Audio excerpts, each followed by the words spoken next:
Hello everyone and welcome back to our YouTube channel. Today we are going to review A Quiet Place. We are. In preparation for whenever the sequel comes out. If it ever. If it ever comes out. But let's just get right into it. Dylan, who was involved in the making of this film? All right, so as everybody knows, this movie was directed by John Krasinski. Maybe not everybody, but most people. Jim from The Office. Its screenplay was written by Brian Wood, Scott Beck, and John Krasinski as well.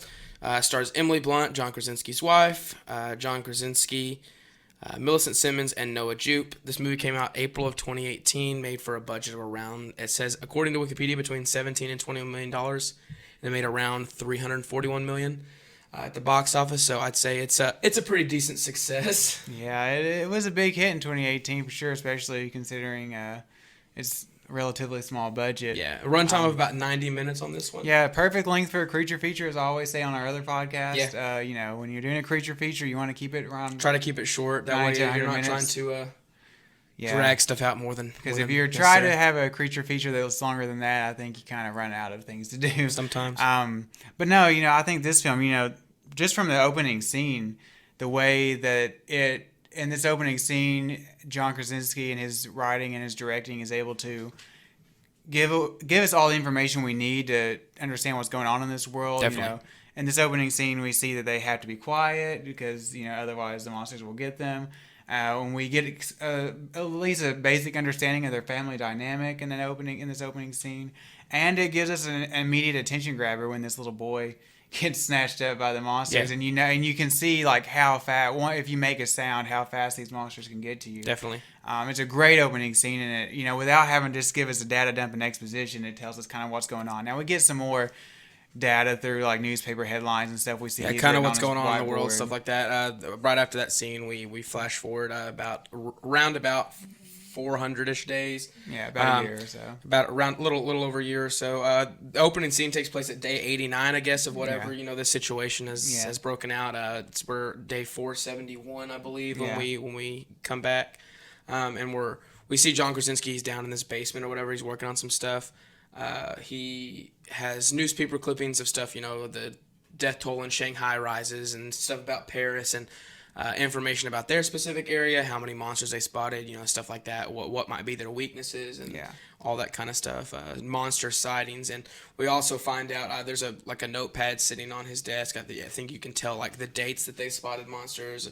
It's set in the very near future from when this movie was made, around 2021, I'm guessing. Yeah, all really good setup here at the beginning, and then the movie as it goes on, I think that especially for John Krasinski's first directorial debut. For his directorial debut for a feature film, it is really great the way we see this family and their dynamic, and John Krasinski's character. He's got some hard feelings against his deaf daughter for giving the little boy the toy at the beginning of the movie with the little brother, and then their dynamic and how they kind of butt heads, and then the younger brother who's.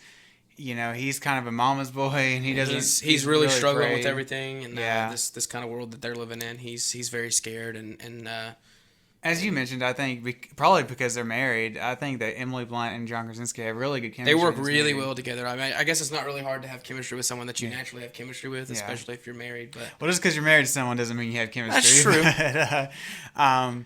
And I like the. It's got to be hard to direct your wife too. In a feature film. Yeah, I feel like there'd be a lot of arguments you on set. and your wife and when you can't be behind the camera the majority of the time. Yeah, but no, I really like all this stuff, and I will say like. They do like the most irresponsible thing that you can do in a situation like this, is just get pregnant. I guess John Krasinski has come out and also said that I guess some backstory to this. I guess if I'm not mistaken, he was an engineer before everything happened, and she happened to be a doctor, so that explains why she knows what she's doing. But you'd figure living in this situation and knowing and being as smart as they would be, that they would have taken every precaution necessary to avoid this kind of situation. Yeah. But now, I will say if it's not in the movie, it doesn't count. But yeah, I can just gather from watching the movie, he was probably some kind of engineer or mechanist or some sort, and that she was probably a nurse or a doctor or something. But no, I think all this stuff is great. Now, the one big plot hole that actually does kind of bug me in this movie is how do they have electricity? It's a fair assessment. without a loud generator running somewhere. I think John Krasinski knew it was a plot hole. I think it's just the one thing that he asked us to just kind of buy without questioning it, because they kind of need it for this plot to work. And because this movie, I mean, I'm just gonna go ahead and say this movie is so good, I'm willing to roll with it. Yeah. And a couple other little plot holes and contrivances they have, because I enjoy this movie so much. Definitely.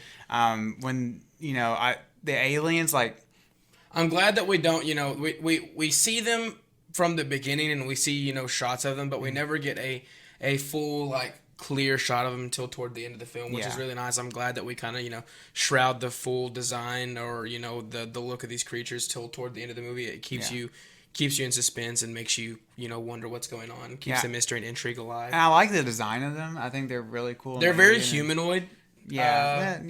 At their base. I mean, if I didn't know any better, I would say that they probably used some sort of motion capture when they were creating these, and then they CGI'd the monster onto them. But and I will say, like, the best thing, the most impressive thing about how John Krasinski directed this movie is, especially the first time you watch it, it is so, even though there's not a ton of jump scares, it is so tense because of the lack of sound in this movie.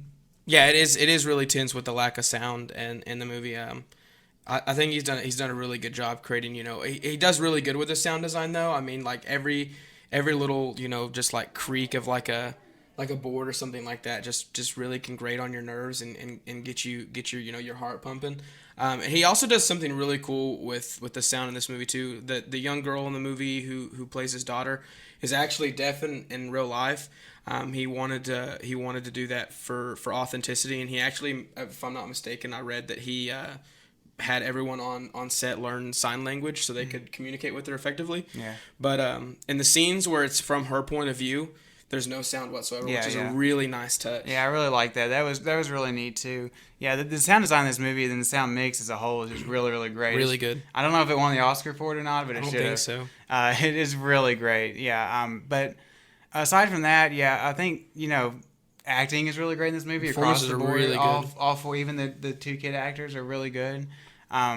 I think that the action scenes are done really well. Definitely. I think that the emotional moment when, John Krasinski sacrifices himself at the end is really impactful, and they just done really well.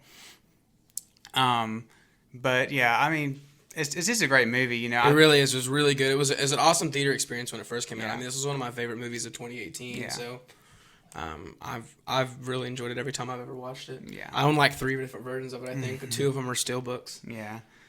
So yeah, it's a great movie. But you ready to get into buy it, stream it, skip it? I guess so. You want to go? Yeah, I'll go ahead. Yeah, like you said, one of the best movies of 2018. I'm gonna say I think it at the end of 2018, I think this was my favorite movie of 2018. Probably just edged out Hereditary. But no, I really enjoy this movie, and I think definitely it's a buy. You need to own it, and you need to, it's worth watching over and over. I mean, there's little details I think John Krasinski that you can pick up every time you watch it. Do a good job of putting in little details that you can pick up every time you watch it, rewatch it.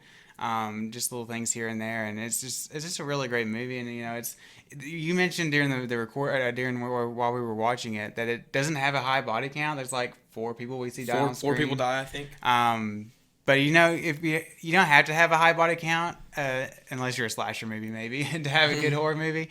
And I think this movie, despite not a lot of blood, not a lot of violence, not a lot of cussing, I mean, very little dialogue period. Very little dialogue. Spoken dialogue. I think you said 40 minutes in. Like 40 minutes before anyone actually speaks in a regular tone of voice. Yeah, I mean, there's some whispering here or there. Yeah. That's kind of barely audible. Yeah. If you're not paying attention, you can't really hear it. But like the first truly spoken dialogue movie is about 40 minutes in. Yeah. So I mean, just great all around, and very impressive. Like I said, for his directorial debut, and I'm excited to see what he does in the future, and with the sequel whenever we get to see it. If we get to see it. So I'm gonna go ahead and say it's definitely a buy it too. I think it's one of the best movies to come out of 2018. It was definitely a real surprise.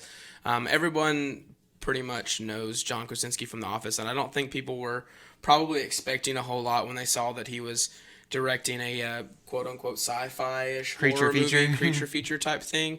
They were like, "Oh, he's a comedy guy. How's he gonna pull this off?" And I think he did an excellent job. He really made even though there's creatures, I could buy into this universe or whatever. Yeah. You kind of got to look past, like you said, how do they all have electricity? But I think if the movie's just so good, you can look past that pretty easy. The performances are excellent. The sound design is excellent in this movie, and just the creative choices that John Krasinski made, like I said, with having no sound when his daughter's perspective is being shown is a really nice touch. All of it's excellent. The creature design is really cool. I like it a lot. It's just an excellent movie. I think everyone should at least check it out one time, and it's worth a watch multiple times. So Yeah, but aside from that, I guess since we had to move our Halloween series, because we had to move our Halloween series. It's been pushed back.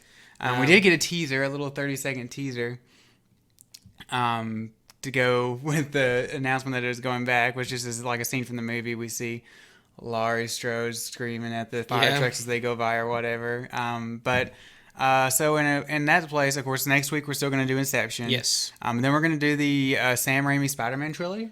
Just looking for something to trilogy, yeah. And then we're gonna do the 2 Bill and Ted movies before the new one comes out, and then the 2 Kingsman movies before it comes out. Yeah. So as of right now, starting in August, we'll have Spider-Man 2, 3, and then Bill and Ted will come out the same week as Tenet. Hopefully, if that still comes out, I'm not sure. And then Bill and Ted 2 will come out the same week as Mulan, possibly. Looks like we got Kingsman 2, and then we'll continue our Christopher Nolan series with The Dark Knight Rises. And then from there on out, we've added some other things to fill that kind of schedule. We have the Candyman trilogy. Yeah. Those are going to be in there. We've added some stuff for some holidays here and there. I think for Halloween, we're going to do a special episode over Trick or Treat. Yeah, we added Wonder Woman before Wonder Woman 2 comes out. Yeah. But other than that, we still plan to do our Alien retrospective towards the end of the year, unless plans change, which they, of course, might. It's possible. But aside from that, I think that's really all we got for you this week. Yep. Hoping that we can get back into the theater soon, so we can get you guys some content over some new releases. Be great. That's right. Don't forget that we have another podcast called Stomp This Way, where we review a different giant monster movie every week. Mm-hmm. But aside from that, as far as this channel goes, I believe we're up on social media. Yeah, we're up on Facebook, Instagram, and Twitter. We're still at DNA Film Wars on all those, so make sure you give us a like or follow. Be sure to tell your friends about us. That's right, and don't forget to like this video and subscribe to our channel. Absolutely. And we will see you next time. Catch you later.